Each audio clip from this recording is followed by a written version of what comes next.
আজকে মাম্মাম দেখো কত খুশি, কারণ মাম্মামকে নিয়ে আমরা যাচ্ছি পার্কে। আমি, আমার বান্ধবী আর মাম্মাম তিনজনে মিলে চলে এসেছিলাম পার্কে।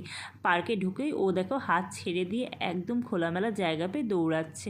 ঠিক আছে, ও খেলছে। এরপর ওর সাথে আমরা একটু দোলনা চড়ে নিলাম। ফার্স্টে ওকে দোলনা চড়িয়ে নিই, তারপরে আমরা একটু দোলনাটা চড়িয়ে নিলাম। এরপর আমার মাম্মামকে নিয়ে একটুখানি ঘোড়ার পিঠে চড়িয়ে নিলাম। তারপর মাম্মামের সাথে আমরা একটু ঢেকি চড়ে নিলাম। অনেক দিন পর ঢেকিতে উঠলাম, বেশ ভালো লাগছিল কিন্তু। আর এরপর মাম্মামের সাথে একটু স্লিপ চড়ে নিলাম। স্লিপ চড়তে আমার একটু ভয় ভয়ই লাগছিল, অনেক দিন পর চড়লাম বলে কথা।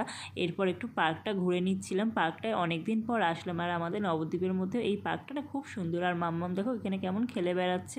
আর মাম্মামের সাথে আমরা এখন একটু ভিডিও শ্যুট করে নিচ্ছিলাম। আর এই পার্কটায় না অনেক সুন্দর সুন্দর ছবি তোলার জায়গা আছে।